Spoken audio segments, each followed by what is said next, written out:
So hi, what's up people, this is me Swami and welcome back to my YouTube channel. I know it's been a while that I didn't post anything and finally I'm saying welcome back, it feels good. But हाँ, मैं अपने previous video में बहुत कुछ बोल के गया था that I'll do this blah blah blah blah blah, but unfortunately I was not able to do so. But okay, I guess बाहर का वॉइस आ रहा है, wait 2 मिनट रुको, I think it's better now. हाँ, तो जैसे कि मैं बोल रहा था कि मैंने अपनी previous video में बहुत कुछ बोला था that I'll post this blah blah blah blah blah, but unfortunately I was not able to do so, which I'm ashamed and I'm sorry about that. But yeah, I hope तुम्हारी पढ़ाई अच्छी चल रही हो, आई होप तुम्हारी NEET की तैयारी अच्छी चल रही हो, but I am not here for the NEET ones today, I am here for the class 12th ones. सबसे घटिया टाइम होता है जनवरी वाला, जिसमें तुम्हें लगता है कि क्या करूँ क्या ना करूँ, एंड सबसे ज़्यादा मतलब कंफ्यूजिंग टाइम होता है. सबसे ज़्यादा वो भी होता है कि यार कि पेपर आ रहे हैं and which is like okay, सबके साथ होता है, तुम अकेले नहीं हो, सबके साथ होता है. तो हाँ, बट अभी भी अगर अच्छे से पढ़ोगे ना, अच्छे से मतलब ठीक ठाक इस टाइम को यूटिलाइज कर लोगे तो एक अच्छा डिसेंट स्कोर आ जाएगा फॉर श्योर.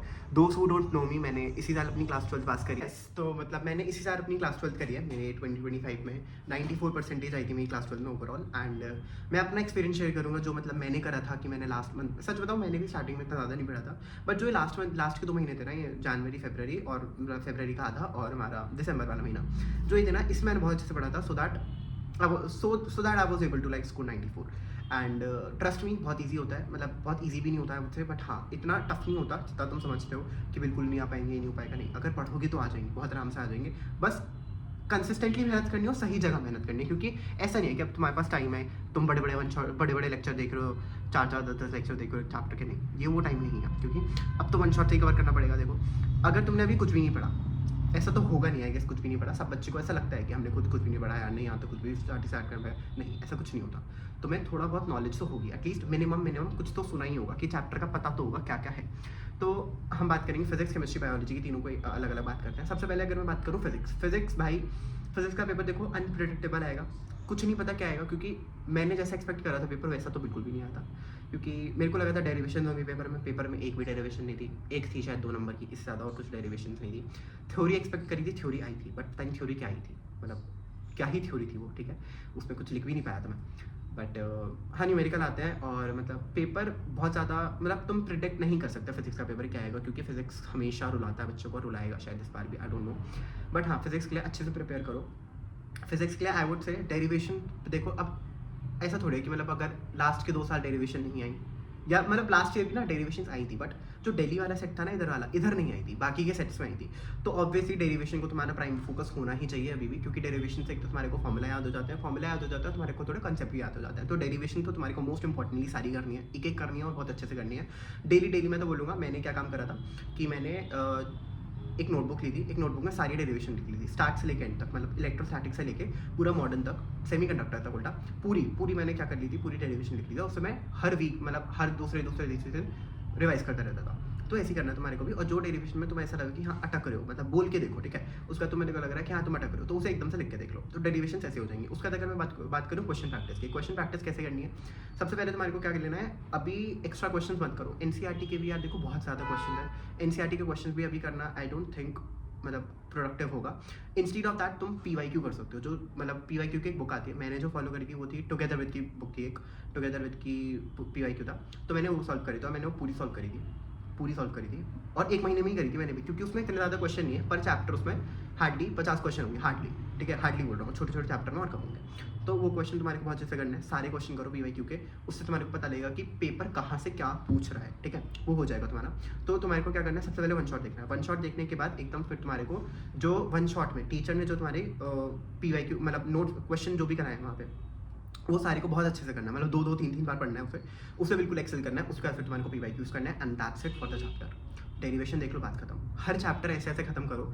ऐसे 2 दिन में एक भी चैप्टर लेके बैठोगे तो आई गेस तुम्हारा इस महीने में पूरे हो जाएंगे, ठीक है, और करने पड़ेंगे, देखो और कोई वो नहीं है, ठीक है. और जैसे ही मतलब ट्राई करो कि फिफ्थ फेब तक मैथ्स टू मैथ्स, हद से हद 5th फेब तक अपना सारा सिलेबस मतलब जितना एक बार तो ब्रशअप कर दो, ठीक है, अच्छे से कर लो. उसके बाद क्या करना है तुम्हारे को, उसके बाद फिर तुम्हारे को फिर से वही चीज़ें करनी है, फिर से मतलब कि मतलब फिर तुम्हारे को शॉर्ट रिविजन करने हैं, मतलब जैसे पढ़ने हैं, नोट्स पढ़ने हैं, फिर हमारे को फिर अलग क्वेश्चन देखो. बट ट्राई टू डू कि तुम ये वाले तो चीज़ कर ही लो, कि तुम वन शॉट लगा लो, वन शॉट के क्वेश्चन लगा लो, वन शॉट के क्वेश्चन लगाने के बाद उसके पीवाईक्यू ज़रूर कर लो, तो उससे तुम्हारे को कॉन्फिडेंस आएगा. उसके बाद फिर 5th ऑफ फेब के बाद तुम सैम्पल पेपर लगा सकते हो, क्योंकि सैम्पल पेपर नहीं लगाओगे तो यार देखो दिक्कत हो जाती है, क्योंकि जो पेपर में टाइम मैनेजमेंट होता है ना, वो बहुत ही सॉलिड करना होता है तभी जाके पेपर कंप्लीट होता है। मैं बताऊँ मेरे इस बार बोर्ड के पेपर में मतलब ऑप्शनल्स के अलावा मेरा सारे पेपर छूटे हैं थोड़े करके। नहीं केमिस्ट्री भी नहीं छूटा था शायद, नहीं केमिस्ट्री में भी क्वेश्चन छूट गया था। तो हाँ मतलब सारे क्वेश्चन अच्छे छूटे हैं मेरे।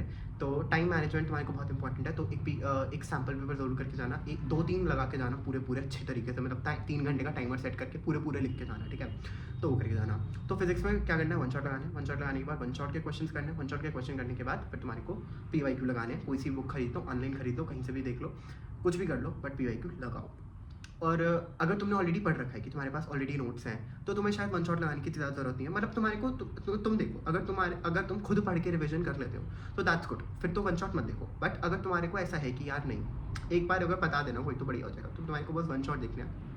उसके जो क्वेश्चन होंगे वो रफ में सॉल्व करने हैं, बस रफ में।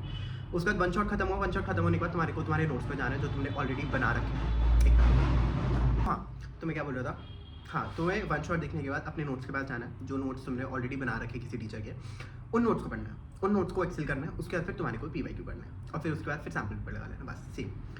और फिजिक्स में देखो इतना करोगे अच्छे डिसेंट मार्क्स आ जाएंगे, ठीक है। और बाकी देखो कुछ चीज़ें ना पेपर पे होती है कि तुम्हारा लक होता है कि जैसे मेरा लक था, मेरा सेट सबसे बेकार था, मेरा सेट 3 था, सबसे गंदा सेट था, ठीक है। तो तुम्हारे को लक देखना पड़ेगा अपना, मतलब थोड़े क्वेश्चन पे लक भी मानता है। बाकी तुम अगर इतना करके जाओगे तो तुम एक डिसेंट स्कोर अच्छा फिजिक्स में ले आओगे, मतलब डिसेंट आई वुड से 80+ आ जाएंगे, ठीक है, अगर तुम इतना करोगे। बाकी तो देखो पेपर पे डिपेंड करता है, तो बाकी क्वेश्चन पे डिपेंड करता है, और बाकी तुम्हारे खुद पे डिपेंड करता है कि उस वक्त क्या सिचुएशन होगी, उस वक्त तुम्हारा मतलब कैसे तुम स्ट्रेस मैनेजमेंट करो, क्योंकि पेपर में बहुत ज़्यादा होता है। जैसे ही वो घंटी बजती है ना, 1 घंटा खत्म, दूसरा घंटा खत्म, और तुम देखते हो अरे हम होते, तो दिक्कत हो जाती है उस पर। तो बाकी स्मार्टली करना, सब करना हो जाएगा।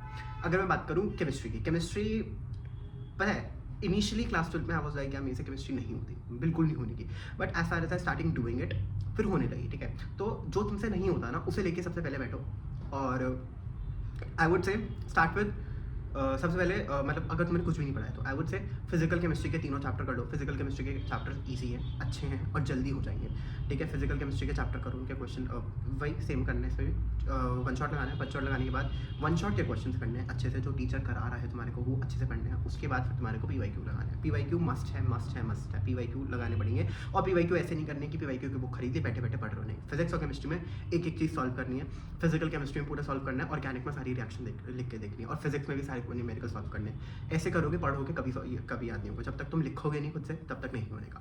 तो वन शॉट लगाना है। वन शॉट के बाद फिर तुम्हारे को सारे क्या कहते हैं, फिजिकल केमिस्ट्री में तो मेनली तुम्हारे को फॉर्मूलाज याद करने, क्योंकि फॉर्मूला बेस्ड क्वेश्चन होता है। तो सारे फॉर्मूला अच्छे से याद करके जाओ, और उनका देख लो उनका एप्लीकेशन कैसे हो रहा है, ठीक है। उसके बाद फिर PYQ लगा लो। PYQ लगाना बहुत मस्त है, और I would say try to make short notes. मतलब शॉर्ट नोट्स क्या मतलब, इस समय वन शॉट के भी ना शॉर्ट नोट्स बनाना।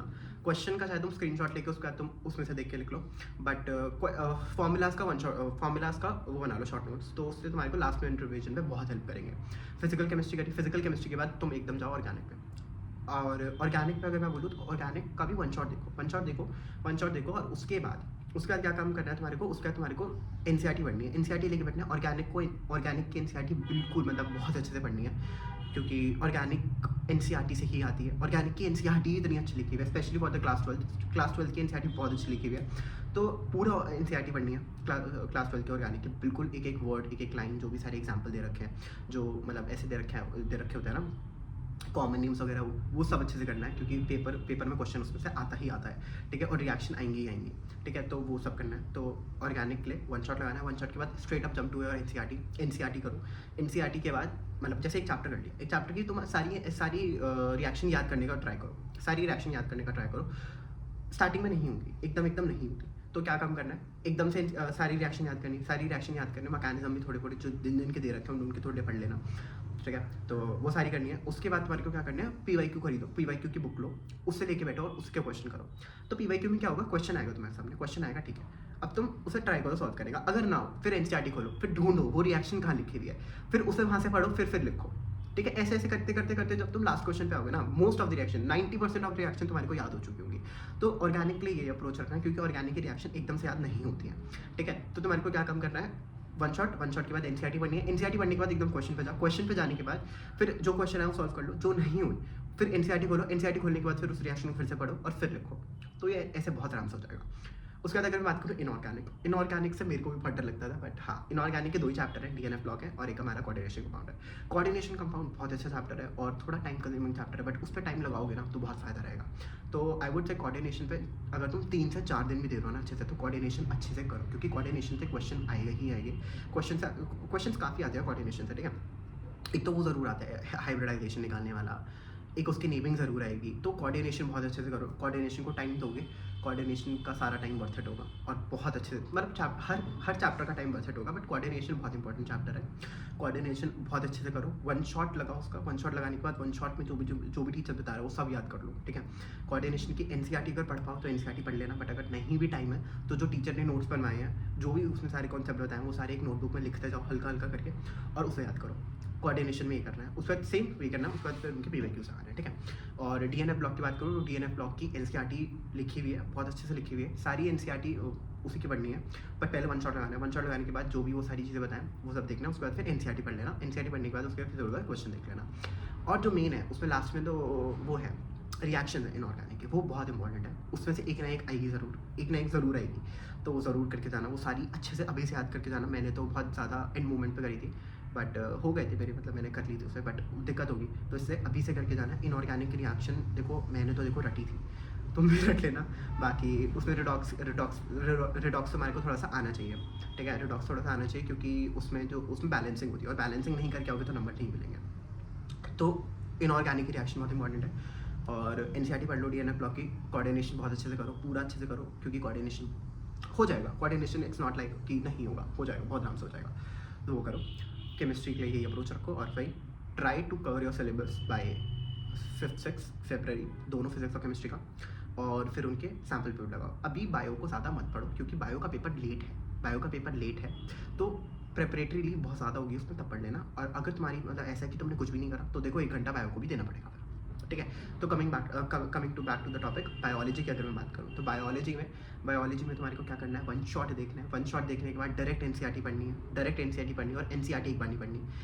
क्या करना है, 1 शॉट देखा, जैसे हमने आज 1 शॉट देखा, ठीक है, 1 शॉट देखा, आज 1 शॉट देखा, उसके बाद एकदम बैक टू बैक एकदम एनसीईआरटी पढ़ लो। अब ऐसा करोगे ना, नहीं यार आज 1 शॉट देख लिया, अब कल एनसीईआरटी पढ़ूंगा, नहीं, भूल जाओगे थोड़ा बहुत, ठीक है। तो ट्राई टू डू इट, जिस दिन 1 शॉट देखो उसी दिन तुम एनसीईआरटी पढ़ लो, बहुत इंपॉर्टेंट है, बहुत इंपॉर्टेंट है। और उस दिन पढ़ो, उसके बाद अगले दिन फिर से पढ़ो एनसीईआरटी की, फिर तुम्हारे को पता लग जाएगा कि मतलब हाँ, कि मतलब कौन सी कंसेप्चुअल लाइन है जहाँ पे मेरे को थोड़ा ध्यान देना है, क्योंकि एनसीईआरटी से ही क्वेश्चन आने हैं हर चीज़ में। इवन दो नीट में भी एनसीईआरटी से क्वेश्चन आते हैं, और क्लास 12 में भी एनसीईआरटी से ही आएंगे। बट क्लास 12 में क्या करना है, बायो का पेपर देखो इतना फॉर ग्रांटेड मत लेना, क्योंकि बायो का पेपर भी बहुत ज़्यादा, मतलब जैसा मैंने एक्सपेक्ट करा था वैसा मेरे को नहीं लगा था। एंड इवन दो मेरे को बायो में मैं बहुत अच्छा स्कोर करता था प्री बोर्ड में, बट मेरे बोर्ड में 90 मार्क्स आए थे बायो में, क्योंकि एक तो मैंने क्वेश्चन छूट गया था गलती से, और मतलब हो गया था, ठीक है, टाइम मैनेज नहीं कर पाया था मैं। बायो का पेपर बहुत ज़्यादा लेंदी आता है, बायो का पेपर थोड़ा अनप्रिडिक्टेबल भी आएगा, और बायो का पेपर को फॉर ग्रांटेड मत लेना। बायो के पेपर में न्यूमेरिकल भी आया था, न्यूमेरिकल आए थे भाई, 3-4 न्यूमेरिकल आए थे उल्टा। एक तो वो आया था 2 की पावर n वाला जो है हमारा उसमें जेनेटिक्स में, उससे आया था कि नंबर ऑफ वो दे रखे थे हेट्रोजाइगोट, और तुम्हारे को उसके वो बताने थे, तो क्या बताने थे मेरे को याद नहीं, ठीक है ना, तो कुछ था ऐसे से कुछ क्वेश्चन आया था, तो वो करके जाना। उसके बाद फिर SRFP से आए थे, SRFP से एक न्यूमेरिकल आया था, ठीक है, SRFP से सीट वाला न्यूमेरिकल आया था, तो वो करके जाना। मतलब numerical as an like basic यहाँ पे ऑब्वियसली, बट हाँ तुम्हारा दिमाग घुमाते हैं, स्ट्रेट अप क्वेश्चन नहीं आएंगे बायो में कि तुम बोल दो कि एक्सप्लेन स्पर्मेटोजेनेसिस, नहीं आएगा, पूरा एक केस सा बना के दे देंगे, फिर उसमें ऐसे करेंगे वैसे करेंगे, तो बहुत घुमा के क्वेश्चन आते हैं, बायो में भी घुमा के क्वेश्चन आएंगे। तो बायो के लिए तुम्हें क्या काम करना है, 1 शॉट देखना है, 1 शॉट देखने के बाद एकदम तुम्हारे को एनसीईआरटी पढ़नी है। एनसीईआरटी पढ़ने के बाद बायो की पीवाईक्यू की बुक खरीदो, ठीक है, पीवाईक्यू की बुक खरीदो और उन्हें पढ़ो। बायो में तुम क्वेश्चन लिखोगे तो थोड़ा लेट हो जाएगा, ठीक है, तो बायो में अब टाइम के हिसाब से देखना, तो बायो के सारे क्वेश्चन पढ़ने हैं, 3-4 बार पढ़ने हैं, क्योंकि बायो के क्वेश्चन अगर तुम जितना ज़्यादा पढ़ोगे उतना ज़्यादा तुम्हारे को पता लगेगा कि हाँ कैसे क्वेश्चन आता है, कैसे हमारे को उसे प्रेजेंट करना चाहिए, तो वो चीज़ ज़रूर करनी है बायो में। और बायो में ट्राई, मतलब जब पेपर लिखने जाओ ना, तो ट्राई करना कि ज़्यादा, मतलब ऐसा भी मत करो कि 2 नंबर के क्वेश्चन में तो बहुत ज़्यादा ओवर राइटिंग कर रहे हो। देखो मार्क्स तुम्हें तब भी 2 ही मिलना है, चाहे तुम 1 पेज का लिखो चाहे तुम आधे पेज का लिखो, तो जितना रेलेवेंट हो ना उतना लिखो बस, और टू द पॉइंट लिखो, ऐसा नहीं कि तुम घुमा फिरा के बात, नहीं, टू द पॉइंट लिखो, जो पूछा है वो लिखो, ठीक है, तो लिखो। बट वो जो पेपर जब आने वाला होगा उससे पहले मैं वीडियो बना दूंगा, तो वो सब उसमें कवर कर देंगे। बट अभी के लिए बायो में बायो को 1 शॉट देखना है, एनसीईआरटी करनी है, और उसके क्वेश्चन पढ़ने हैं, बायो के पढ़ने हैं, और 4-4 5-5 बार पढ़ने हैं, और ऐसे करके आई होप, मतलब आई बिलीव तुम्हें 2 बार कर लेना चाहिए, मतलब ऐसे ही तब जाके होगा। एक मिनट रुको। हाँ, तो बायो में ही करना है, और ऑप्शंस वगैरह का I make a separate video for that, but till then अभी के लिए तो इस वीडियो में इतना ही था। आई होप तुम अच्छे से करो और हो जाएगा। इट्स नॉट लाइक कि नहीं होगा, बिल्कुल भी नहीं होगा, नहीं हो जाएगा। एक अच्छा डिसेंट स्कोर आ सकता है बहुत आराम से, अगर सही डायरेक्शन में मेहनत करो और सही से करो तो तुम्हें पता है कि करना है। बट हाँ, ये मत करना कि बहुत सारी मोटिवेशनल वीडियो देख ली, बहुत सारी स्ट्रैटेजी देख ली और सब सॉल्व कर रहे हो। नहीं, अपनी स्ट्रैटेजी खुद बनाओ। अपना वीक, तुम्हें मतलब हर किसी को अपना वीक पॉइंट अपने आप पता रहता है कि हाँ मेरे को यहाँ पे मेहनत करनी है। कि किसी का फिजिक्स वीक होगा, और मोस्ट ऑफ द बच्चों का फिजिक्स ही होता है, ठीक है। तो जो चैप्टर्स तुम्हारे को भी वीक लग रहे हैं वो सबसे पहले करो, ठीक है, ठीक है। क्योंकि एट दी एंड अगर तुम एंड में देखोगे ना, एंड में आते आते तुम उसे छोड़ ही दोगे, तो इट्स बेटर कि तुम अभी कर लो, ठीक है। तो यस, इस वीडियो में इतना ही था, और बाकी नेक्स्ट वीडियो में देखते हैं क्या डालते हैं। बट हाँ, I post something for sure. Till then bye.